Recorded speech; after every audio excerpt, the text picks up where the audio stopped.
Benvenuto al mio canale. So today I wanted to talk about something that I did almost 2 years ago, and it's actually something that I got a lot of questions on, and I wanted to share with you guys because I have a couple of friends who actually will be doing it, and if you can take a wild guess, it's actually studying abroad. So you know I already did my survival tips video, and I want to make this kind of like a sequel to it, and it's something that I think everybody should do while they're in college. It's definitely like one of the greatest experiences ever. So I wanted to answer some general questions, some questions about my program, as well as a couple tips. So it's very possible that this video will turn into a part 1, part 2 video. And if you like this video and want to know more or have any more questions, just leave them down below and I will be happy to answer them. So let's get started.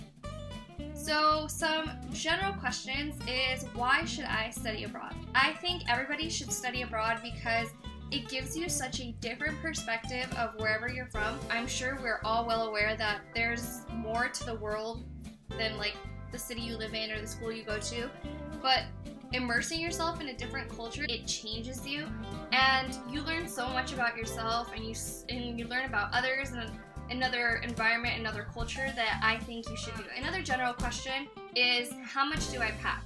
So in my case, the program that I went to, I was gone for 4 months and I thought that I needed my whole closet.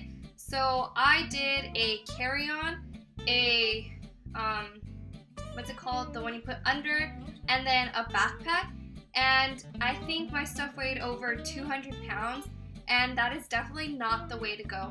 So pack your essentials, because at the end of the day, you only need like a pair of jeans, a shirt, a good old jacket, and like underwear and socks. I think you're perfectly fine with the bag that goes under and a backpack. You probably don't even need the carry-on. Be prepared for all kinds of weather, and that's actually going to go into, I'll go into that further when I talk about my own program, but just know you don't need your whole closet. What if I don't have money to travel?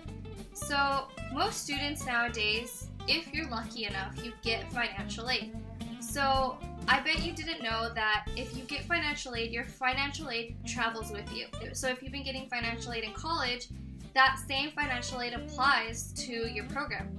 So in my case, I was a financial aid student, and I actually did not have to pay a single penny for my program. So if you are not in college yet and you're in high school, make sure you get those grades up because it will definitely help you. On top of that, insert scholarships. Apply for scholarships. I was fortunate enough to actually win a scholarship, and that was through my study abroad center. All I had to do is write an essay and say what class I was planning on taking and how that was going to apply to my degree. And I was chosen, and in order for me to keep up with this scholarship, all I had to do is blog a couple pictures while I was abroad, and voila, it was as easy as that. So you can do it too. Do I need to buy a camera? No, absolutely not. You do not need to buy a camera. This phone right here has been with me since I went abroad, and it's the 4S, and that camera took amazing pictures, and technology has moved forward since then, and that was March of 2013.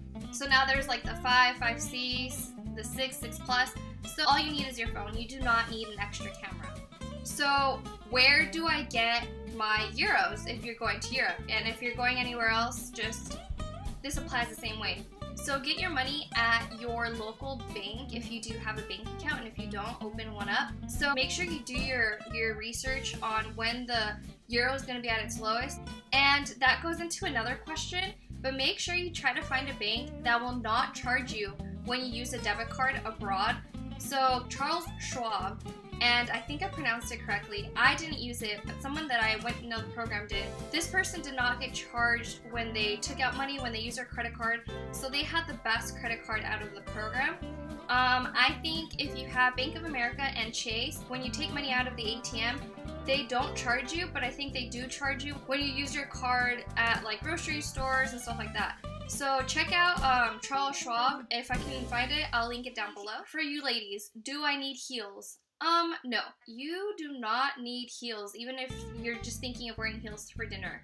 There are so many little, like, the streets are literally like big ol' rocks. They're just good old fashioned, not regular sidewalks like they are here. So no, you do not need heels. You're good with a good pair of boots. Take some Nikes. Take really good comfortable shoes, because in Europe or wherever you're studying abroad, you're gonna be walking a lot.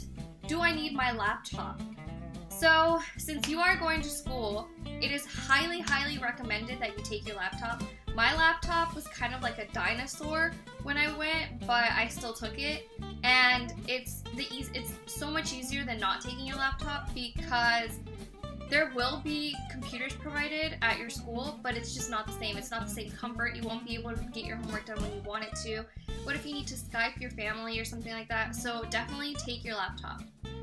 Do I need to bring my own sheets and pillows? It is highly recommended that you take sheets and like pillow covers, because they do provide some, but I mean, it's just more comfortable to sleep with your own stuff. So highly recommended. So do think about that, and it doesn't have to be like an expensive pair. You could even throw it out when you come back, because trust me, leave room in your bags for when you come back, because you're gonna end up buying things over there. So just make sure to leave space.